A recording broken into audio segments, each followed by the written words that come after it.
22 जनवरी को राम मंदिर का उद्घाटन हो रहा है। इस बार 2024 तपस्या का वर्ष तुम्हारे। आज लिख लो, दर्द से भागना नहीं। इस देश की तकदीर और इस दुनिया की तकदीर तुम्हें बदलना है और उसकी शुरुआत खुद से होगी। बाहर पहले कोई नहीं बदलेगा। 24 में ये 4 काम कर लो। आओ मिलकर एक नया भारत बनाएं। आओ सीखने के लिए पाओ।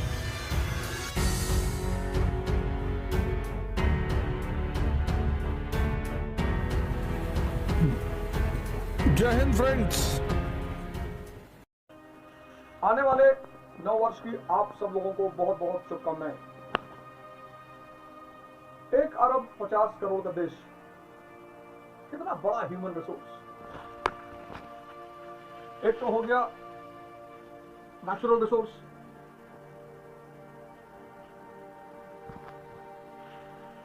प्राकृतिक संपदा, एक हो गया ह्यूमन रिसोर्स,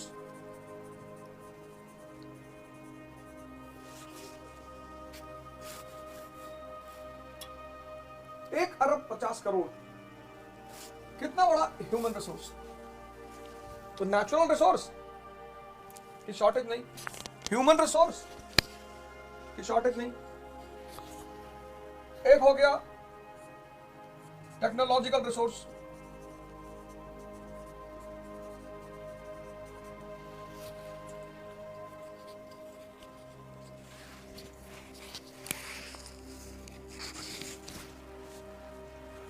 सॉरी फ्रेंड्स,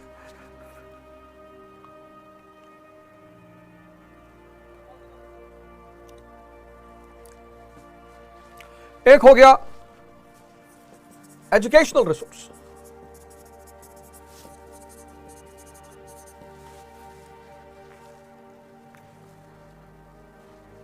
इस देश को किसी चीज की कोई कमी नहीं है ही नहीं। और देश महान, इतना महान ने महान महान व्यक्तित्वों को जन्म दिया, आज भी दे रहा है। लेकिन आज की जो दशा है प्रेजेंट, वो बहुत ही चुनौतीपूर्ण है, चैलेंजिंग। सबसे ज्यादा युवा का देश, सबसे ज्यादा यूथ, यानी सबसे ज्यादा शक्ति।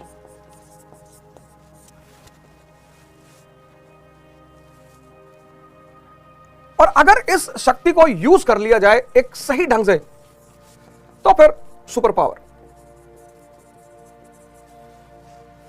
सबकी कहानी स्लम से ही शुरू होती है, ऐसा नहीं हमारी ही शुरू हुई। सबने क्या किया, जो भी सुपर पावर बने उन्होंने अपनी शक्ति को पहचाना और फिर उन्होंने अपनी शक्ति का एक बड़ा अच्छा इस्तेमाल किया। अमेरिका, जिसको तुम आज यूनाइटेड स्टेट्स ऑफ अमेरिका बोलते हो, 17th सेंचुरी में क्या है, स्लम एरिया। जिस कंट्री को तुम आज यूनाइटेड स्टेट्स ऑफ अमेरिका बोलते हो, वो 17वीं शताब्दी में एक स्लम एरिया है, 13 कॉलोनी। 18th सेंचुरी में नेशन बन गया, वो राष्ट्र बन गया।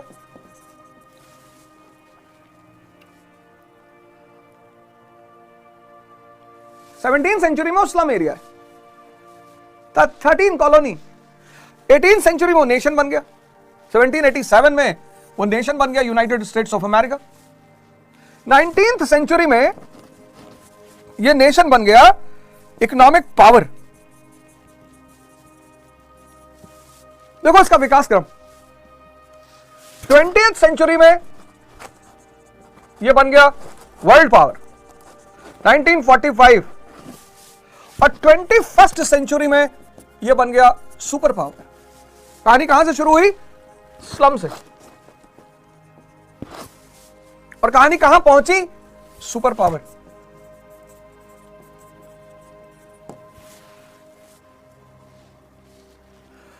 जब भी बात करो, तथ्यों पे बात करो, एविडेंसों पे बात करो, बड़ी समझ में आती है कहानी।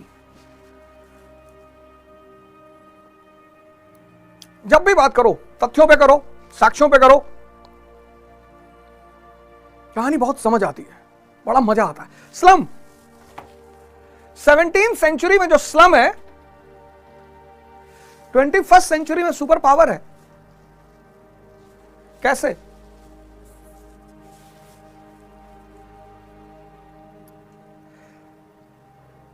कौन सा ऐसा काम किया होगा, कौन सा ऐसा कदम रहा होगा? हम सब भी तो यही चाहते हैं, हम सब भी यही चाहते हैं, हमारे विकास हो, हमारा उन्नति हो, हम ऊंचाई पर पहुंचे, हमें लोग पहचाने, हमारा नाम हो, लोग हमें जाने। तो कहानी की जो पहली बात है वो ये है कि आज दुनिया का लगभग हर आदमी न्यू टेक्सास यूनिवर्सिटी में पढ़ना चाहता है, कोलंबिया यूनिवर्सिटी जाना चाहता है, स्टैनफोर्ड यूनिवर्सिटी में कोई कोर्स ही कर ले, बॉस्टन यूनिवर्सिटी में बस नाम आ जाए। पूरी दुनिया, ये लगभग सबका सपना है। डॉक्टर अंबेडकर तो यहीं से पढ़े, कोलंबिया से। सबका सपना है New Texas University, Columbia University, Stanford, Boston. यानी सबसे इंपॉर्टेंट चीज किसी भी राष्ट्र, किसी भी परिवार, किसी के समाज में है शिक्षा, एजुकेशन।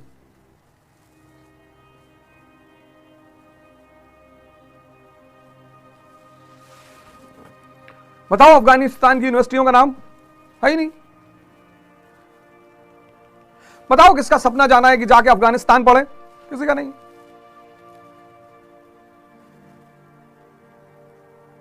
व्यक्ति, राष्ट्र, समाज, अगर इन्होंने इस पे ध्यान दे दिया, पहला,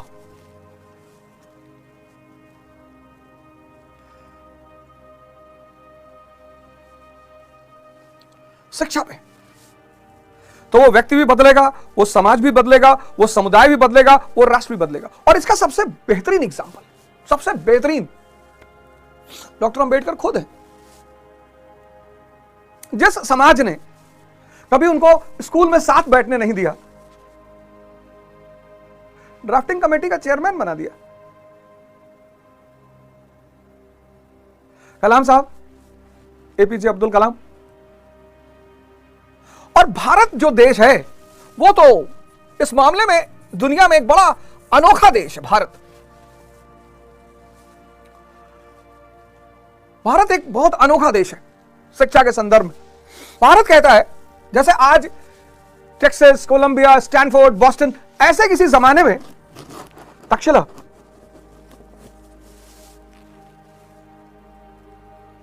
ऐसे किसी जमाने में नालंदा,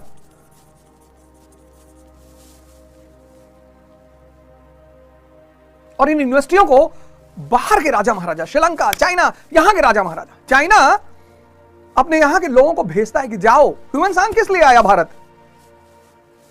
भारत के ज्ञान धन को समझने के लिए आया। यानी भारत की एजुकेशन पॉलिसी इतनी मस्त रही होगी कि पूरी दुनिया,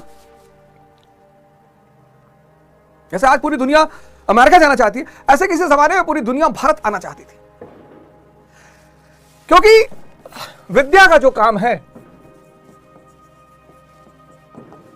वो है विवेक को पैदा करना। यह इतनी बड़ी शक्ति है।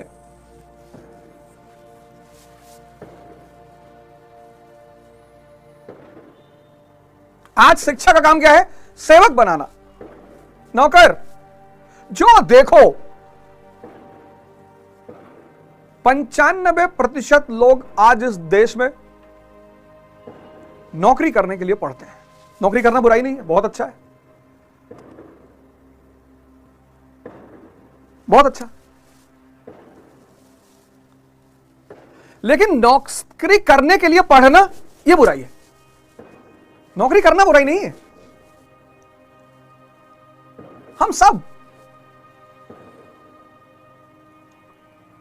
हम मिडिल क्लास के लोग,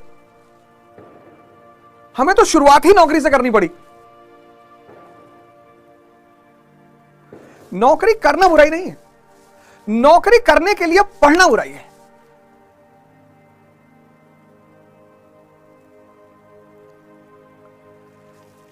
1757 ईस्ट इंडिया कंपनी का भारत पर कब्जा हो गया।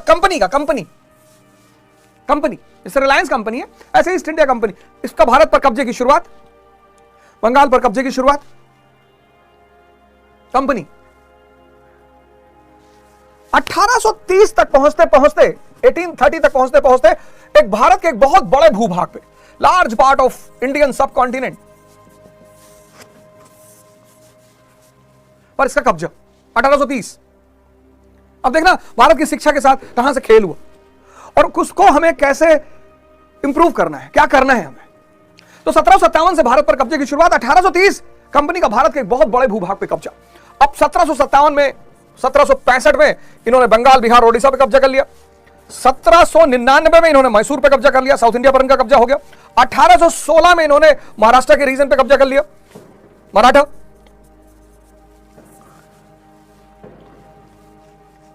अवध ऑलरेडी इनके कब्जे में था ही, हैदराबाद इनके अधीन था। मैप में देखो, मैप में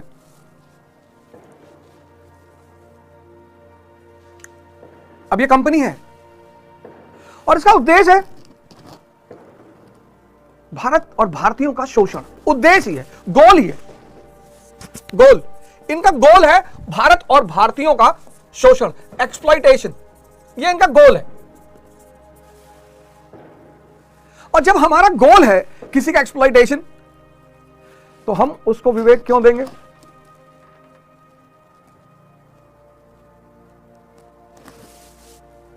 अगर उसका गोल है, किसी व्यक्ति का गोल है शोषण, हम उस व्यक्ति को विवेक क्यों देंगे? क्योंकि विवेक एक इतनी बड़ी शक्ति है कि कोयले को हीरा बना दे। ये बात समझना।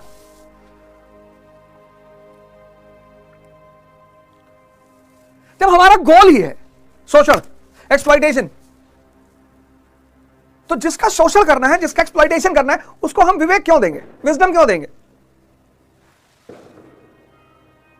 क्योंकि विवेक एक इतनी बड़ी शक्ति है, इतनी बड़ी विजडम एक इतनी बड़ी शक्ति है, विवेक इसका काम ही है कोयले को हीरा बनाना।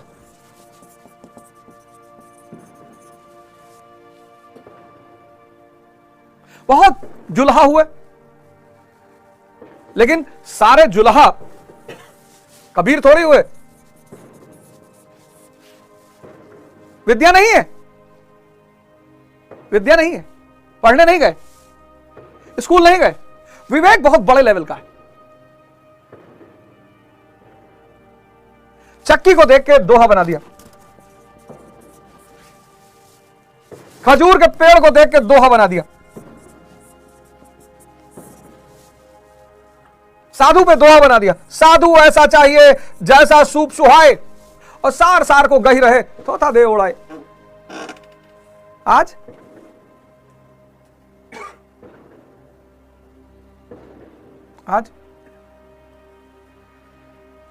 किसी का समाज में, राष्ट्र में अगर नाम है और उस पर कोई एक नेगेटिव वीडियो आ जाए, 1 मिनट के अंदर मिलियन व्यूज। इतना लोग, किसी एयरलाइन के खाने में कोई कीड़ा मिल गया, अरे इतनी बड़ी एयरलाइन है यार, कभी ना कभी कुछ ना कुछ तो गलती हो ही जाएगी, अपने घर में खाने में बाल नहीं पड़ जाता है।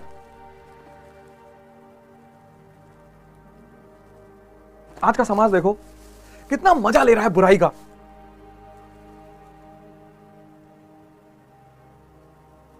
ये देखो, साधु कैसा, साधु ऐसा चाहिए जैसा सूप सुहाए सार सार को गही रहे।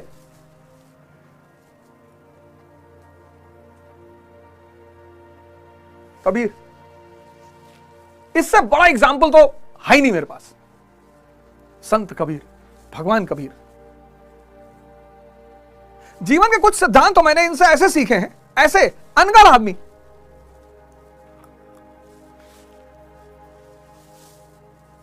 बोले जीवन किस लिए गुरुदेव? अरे बोले वृक्ष का बहु नहीं फल भखे, नदी न संचय नीर, और परमार्थ के कारण। परमार्थ तभी कर पाओगे जब तुम्हारे अंदर का परमात्मा जाग जाए।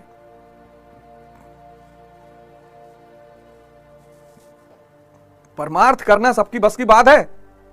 परमार्थ वही कर सकता है जब किसी व्यक्ति के अंदर का परमात्मा जाग जाए। उसके अंदर शक्ति पैदा हो जाए। अब कंपनी को 1830 के बाद जब इतने बड़े भूभाग पे उसका कब्जा हो गया, तो कंपनी के सामने एक चुनौती यह थी, ईस्ट इंडिया कंपनी के सामने 1830। अब उसके सामने चुनौती यह है कि यार बाबू और चपरासी तो हम इंग्लैंड से ला नहीं सकते,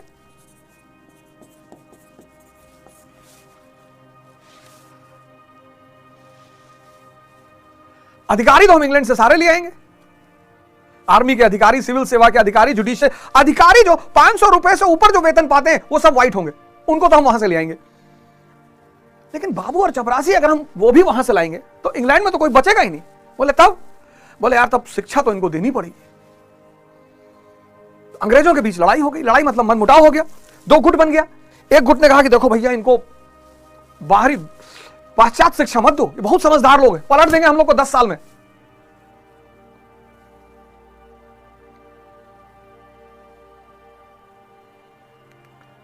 जिस देश ने भगवान बनने का फॉर्मूला खोज लिया हो,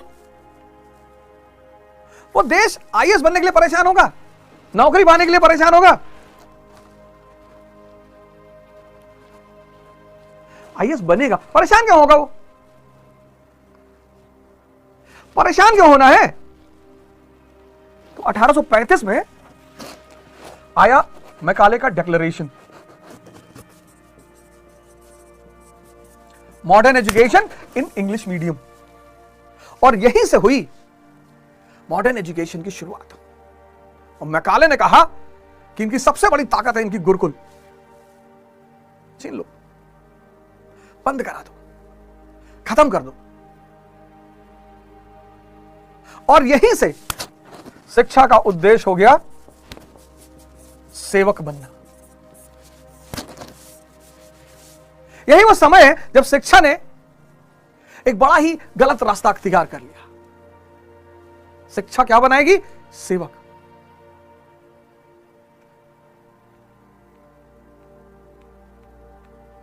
और फिर ये मैकाले से जो कहानी शुरू हुई,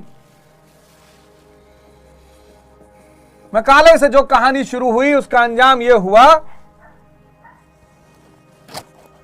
कि बस्ती, गोंडा, गोरखपुर इत्यादि में जो ग्रामीण इलाकों के स्कूल हैं उनका नाम है सेंट एंथनी।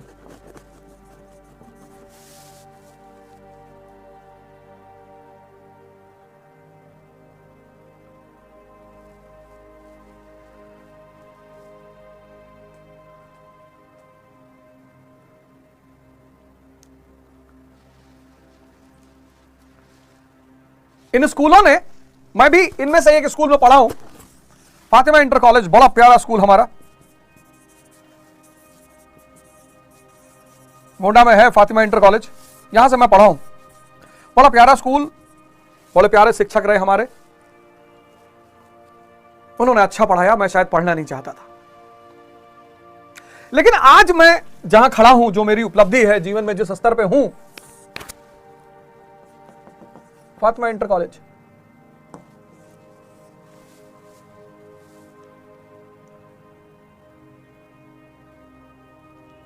उसमें योगदान है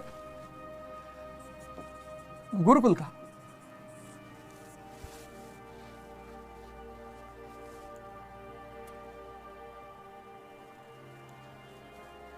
इनसे जुड़ने के बाद मुझे पता चला कि एजुकेशन का काम क्या है, एजुकेशन का रोल क्या है, करती क्या है।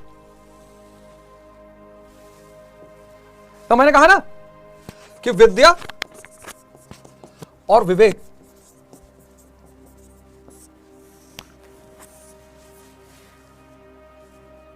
लेनिन के पास है, लेनिन के पास है विवेक,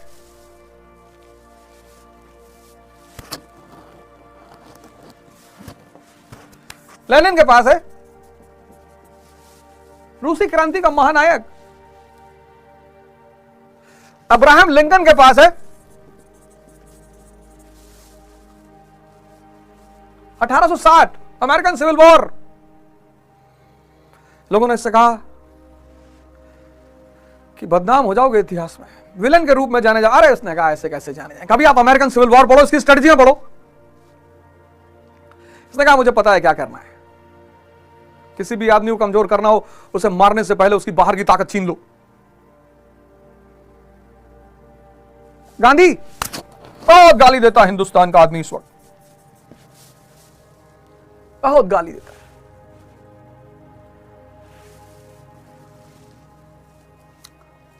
गांधी की तारीफ राम दुलारे पांडे थोड़ी करते हैं, गांधी की तारीफ आइंस्टीन करता है। किसकी तारीफ कौन करता है यह माने रखता है। विवेक पढ़ो ना 1917 में रूस की स्थिति। जार पढ़ा लिखा है, जार निकोलस सेकंड, राज परिवार से है, शिक्षित है, विद्या है।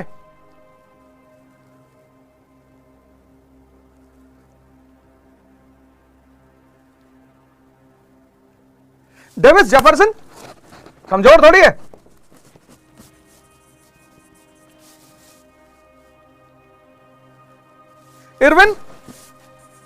इरविन को लगता है कि मैंने गांधी जी को बेवकूफ बना दिया। विवेक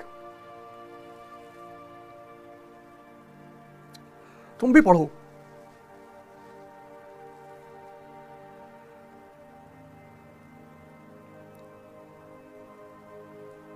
ट्वेल्थ का लड़का, ग्रेजुएशन का लड़का, पोस्ट ग्रेजुएशन का लड़का, रिसर्च का लड़का, पीएचडी का लड़का, जो लेवल ऑफ डिप्रेशन आज इस कंट्री में है,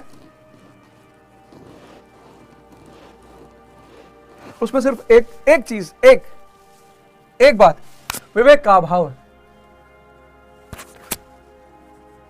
पढ़ना नहीं है, सीखना है।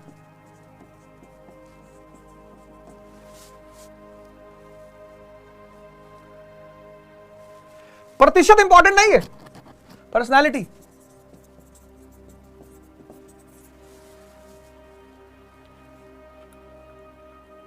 सेवक नहीं बनना है, शक्ति अर्जित करनी।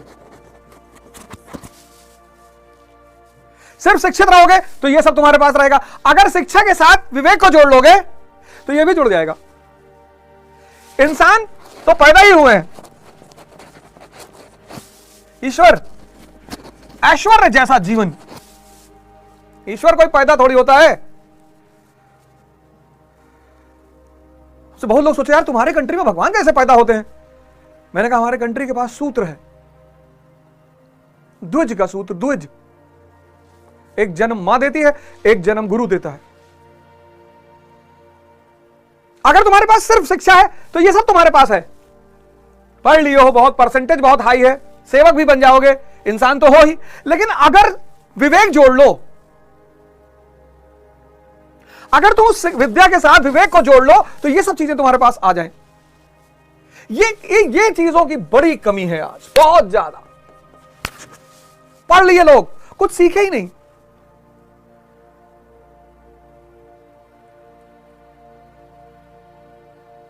हिस्ट्री क्यों पढ़े? अरे हिस्ट्री तो नाहक में पढ़ा, ये हिस्ट्री से कोई जीवन थोड़ी चलता है। आज बहुत पढ़ लिए लोग, एक से एक परसेंटेज वाले आदमी। सोचो तुम तंबाकू कंपनियों की हिम्मत देखो, साहस देखो, डेयरनेस देखो। लिख दिया तंबाकू के पैकेट पे, फोटो बना दी, स्टैच्यूटरी वार्निंग दे दी, और उसी दुकान के अंदर एक बोर्ड लगा दिया, डिस्प्ले बोर्ड, उस पर फ्लैश चलता रहता है, तंबाकू के सेवन से कैंसर होता है। वहीं आदमी तंबाकू का सेवन कर रहा है। पढ़ा लिखा आदमी कह रहा है कि खैनी खाने से ये क्या है भैया? बोले बुद्धिवर्धक चूर्ण है। सिगरेट से नींद नहीं आती। आज 31 दिसंबर है, बहुत लोग मनाएंगे, अच्छा है, मनाना चाहिए। खुशी का कोई भी अवसर नहीं छोड़ना चाहिए। यह नहीं कहना चाहिए ये न्यू ईयर नहीं मनाएंगे, क्यों? ये अंग्रेजों का है। अंग्रेजों की तो फिजिक्स भी पढ़ रहे हो, उसको भी छोड़ दो। जब छोड़ो तब सब छोड़ो। उसी दिन कपड़ा फाड़ के अपना फेंक दो, धोती कुर्ता पहन लो। ये अंग्रेजों का न्यू ईयर है, ये वेस्टर्न न्यू ईयर है। खुशी का कोई मौका मत छोड़ो। वेस्टर्न न्यू ईयर मनाओ, इंडियन न्यू ईयर मनाओ, पारसी न्यू ईयर मनाओ, नवरोज मनाओ, खुशी का कोई अवसर छोड़ो ही मत। होली मनाओ, दिवाली मनाओ, ईद मनाओ, क्रिसमस मनाओ, सब मनाओ।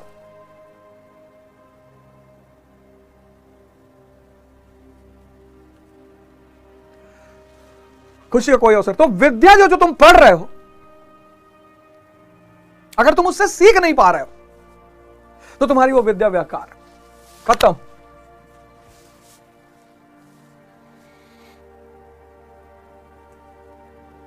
अब कैपिटलिज्म का पीरियड है, पूंजीवाद का पीरियड। पूंजीवाद का मतलब रोटेशन ऑफ वेल्थ। रोटेशन करेगा कौन? बैंक करेंगे। और आज के युग में अगर तुम्हें बैंकिंग सिस्टम नहीं पता, फिर कितने तरह के बैंक कैसे कैसे पैसे रोटेट करते हैं। तो भारत का इंडस्ट्रियल रेवोल्यूशन 1850 के बाद शुरू हुआ, लेकिन बहुत विकसित नहीं हो पाया, क्योंकि भारत में जो बैंक थे उसमें 70 जो धन था 70% विदेशी धन था। वो भारतीयों को उच्च दर पर पैसा देते थे।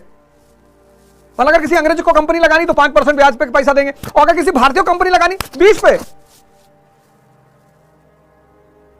तो अब तुम्हें इंडिपेंडेंट भारत में यह बात समझ में आई कि यार बैंकिंग सेक्टर मजबूत होना चाहिए अगर इकोनॉमी मजबूत करना है। सीखना, पढ़ाई करना है, उसमें मुख्य उद्देश्य सीखना।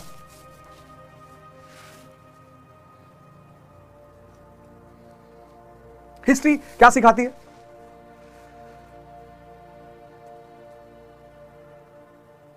संस्कृति सिखाएगी। और संस्कृति किसी देश की पढ़ना, भारत जैसा जिसकी इतनी रिच संस्कृति हो,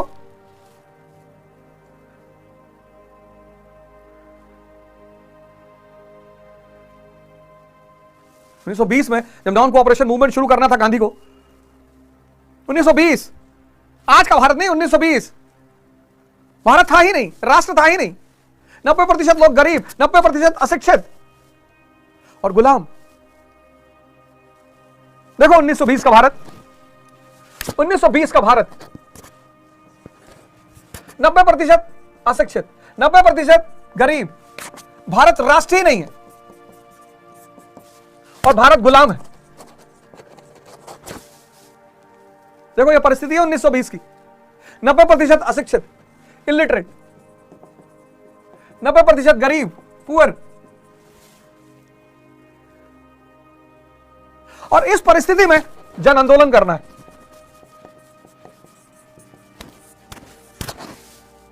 कांग्रेस के नेता परेशान है कि बाबा बड़ी बेइज्जती होगी। अरे बोले कुछ नहीं होगा, तुम टेंशन मत करो, मुझे सूत्र पता है। अरे बोले हमें भी बताओ। बोले लगा के दिखाएंगे, बताएं क्या। आज लोग क्या कह रहे हैं? आज लोग कह रहे हैं R is equal to R, relation depends upon religion.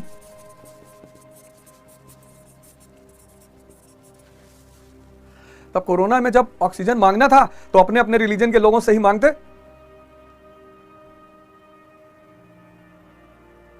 जब कोरोना में ऑक्सीजन के लिए भाग रहे थे और प्लेटलेट के लिए भाग रहे थे और वो रेमडेसिविर इंजेक्शन मांग रहे थे, तब अपने अपने ही धर्म के और जाति के लोगों से मांगते।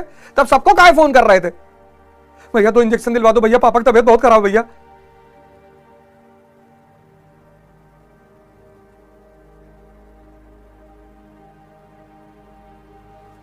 तो गांधी जी ने कहा मुझे सूत्र पता है, रिलेशन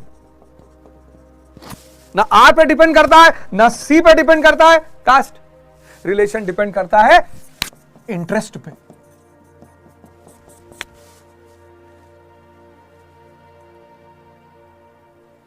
जिसको सूत्र पता है जीवन के, उसको क्या हराओगे तुम?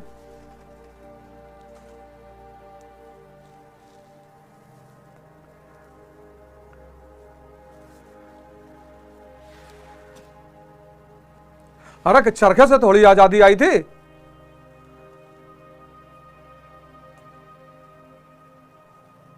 लड़े तो भगत सिंह, सुखदेव, राजगुरु, सुभाष चंद्र बोस। जागृति, उस लड़ने के लिए जागृति किसने पैदा की? गांधी ने। कौन कह रहा गांधी लड़े? लेकिन कोई जागृत नहीं होता तो लड़ता कौन? लड़ा लेते 1904 में। सूत्र पता है गांधी को।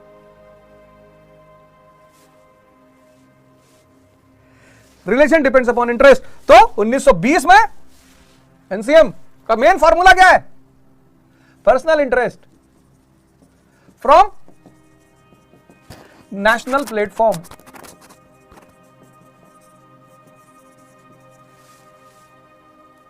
व्यक्तिगत मुद्दे, लेकिन मंच क्या होगा? राष्ट्रीय। कैसे? एग्जाम्पल, पंजाब में क्या आंदोलन होगा?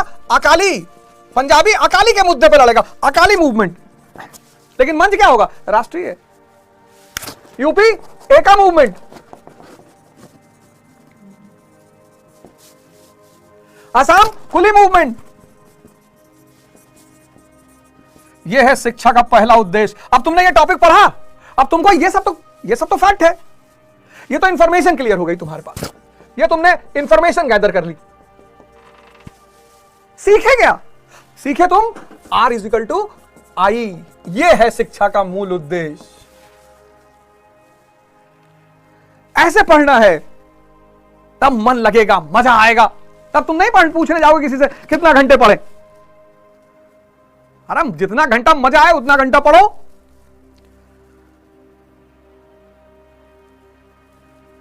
ये इसको कहते हैं पढ़ना, इसको कहते हैं सीखना। आज तुमने क्या किया? शिक्षा में सीखने के कॉन्सेप्ट को तुमने छोड़ ही दिया। दर रटाई और रटते चले जा रहे हैं। दिमाग खुल ही नहीं रहा है, पढ़ने में मजा ही नहीं आ रहा है। ये रिलेशन = इंटरेस्ट। खत्म कर दो चाइना से सारे व्यापारिक संबंध। है हिम्मत? हमारा हित जुड़ा हुआ है। आज की आज सारी बाजारें बंद हो जाएंगी। 70% माल भारत के बाजार में चाइना का है, तो हम दुखी उससे चाहे जितने रहे, संबंध नहीं तोड़ेंगे, क्योंकि रिलेशन डिपेंड्स अपॉन इंटरेस्ट। ये सीखा तुमने, और ये सीख, ये तथ्य तुम भले भूल जाओ, ये सीख तुम जीवन में कभी नहीं भूलोगे। और यहीं पर पढ़ाई क्या पैदा करेगी? मस्ती पैदा करेगी कि और सीखें यार, और सीखें। आओ चलो इकोनॉमी में कुछ सीखें, आओ ज्योग्राफी में कुछ सीखें, आओ पॉलिटी में कुछ सीखें, आओ सीखने के लिए पढ़ें।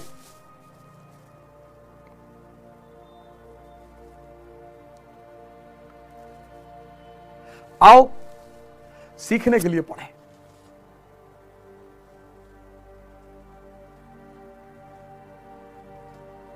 आज से ये करके देखो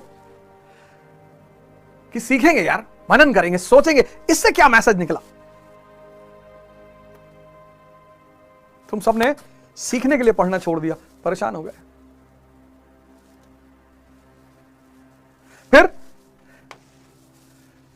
फिर क्या होगा? सीखने के लिए पढ़े, व्यक्तित्व का विकास होगा। ग्रेजुएशन, पोस्ट ग्रेजुएशन किया हुआ आदमी 50 लोगों के सामने खड़ा होकर बोल नहीं पा रहा है। कारण नौकरी होती है तो पर्सनालिटी पैदा हो जाती है। अच्छा भैया, पैसा आ जाता है ना तो पर्सनालिटी अपने आप पैदा हो जाती। कौन किसकी हुई? दिखाओ जरा हमें।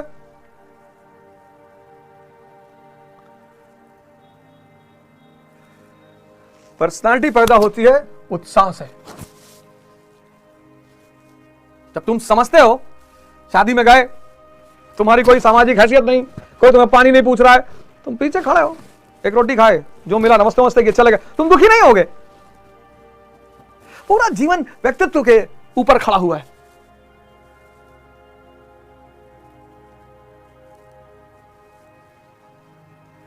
रैंचो जैसा व्यक्तित्व। पैसा तो मुन्ना त्रिपाठी के पास भी है, खुद ही लिखा रखा है किंग ऑफ मिर्जापुर। जैसे आज लोग अपनी गाड़ियों पे लिखाए हुए हैं, खुद ही अपनी गाड़ी पे लिखाए हुए हैं। मुन्ना सिंड्रोम इसको मैं कहता हूं। मुन्ना सिंड्रोम, बड़बोलापन, किंग ऑफ मिर्जापुर, अपनी गाड़ी पे लिखा है। किसी से ढंग से बात नहीं करेगा। वो चाचा चाय लेकर आते हैं, क्या कहता है उनसे? तेरी मां सोती थी इसके साथ, इसके लिए भी चाय लाए हो? बुजुर्ग है तुम्हारा, ऐसे बात करोगे? किसी की सुनना नहीं, ना पिता की सुनना है, ना टीचर की सुनना है, ना वाइफ की सुनना है, सुनना ही नहीं। अरे कहता पापा हमारा गोलियों का, कट्टों का कारोबार है, अब 1-2 गोली चल गई, उस पर आप इतना काहे नाराज हो रहे हो? क्या जवाब देता अखंडानंद? कहता हम कोठा खोल लें तो लहंगा पहन के नाचोगे। टीचर क्या कहता है? प्रिंसिपल कहता बाबा, कहता मुन्ना भैया नेता बनना है तो बदमाशी करनी नहीं है,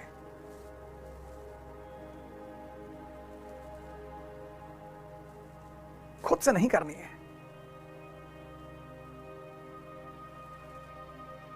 गुंडा पालो, गुंडा बनो मत।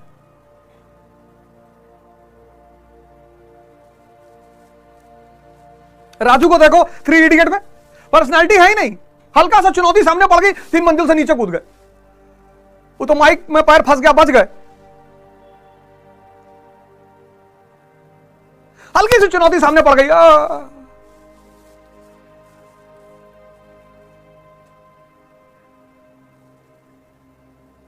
व्यक्तित्व, परिस्थिति से निपटने की क्षमता, यह व्यक्तित्व है। जीवन का एक बहुत अहम पहलू है। विवेक से जन्म होता है इसका।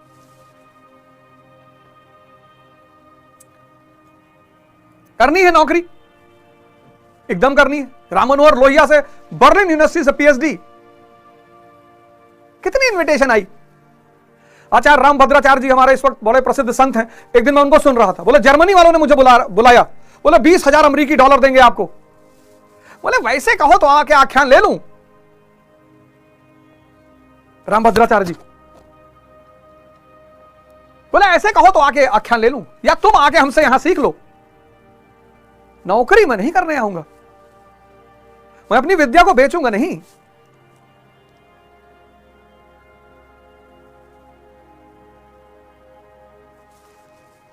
शक्ति,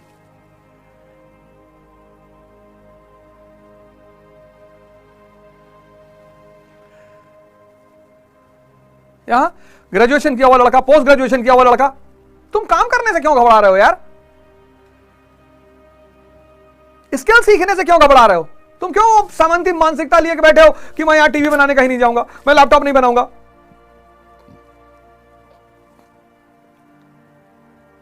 अगर तुम्हें पता है कि साहब हमारे पिताजी रिटायरमेंट होने वाले हैं, या हमारे पिताजी के पास इतनी आय नहीं है, लेकिन मेरी महत्वाकांक्षा बड़ी है, तो आप अपनी व्यवस्था बनाइए,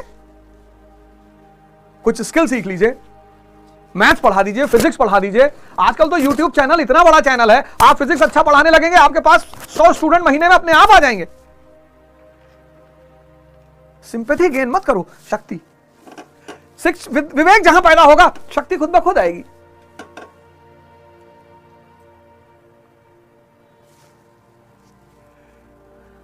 और छोटा मोटा सपना क्यों बना रहे हो यार? आईएएस बन जाएंगे तो जिंदगी सफल हो जाएगी। आईएएस बन जाओगे, अच्छी बात है, इंडिया में आईएएस बनना बड़ी बात है, हिंदुस्तान में आईएएस बनना एक बड़ी बात है, इसको मैं एक्सेप्ट करता हूं।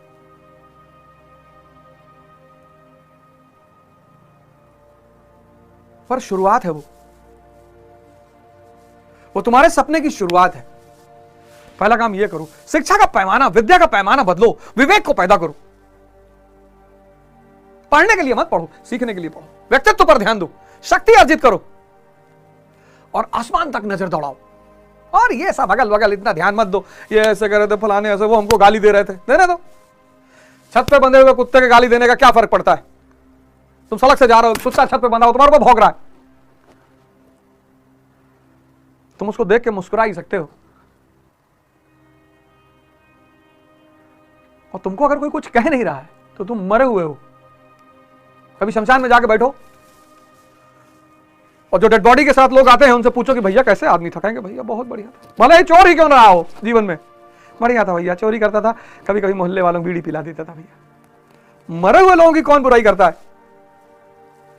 तुम्हारी बुराई नहीं हो रही है तो तुम मरे हुए हो।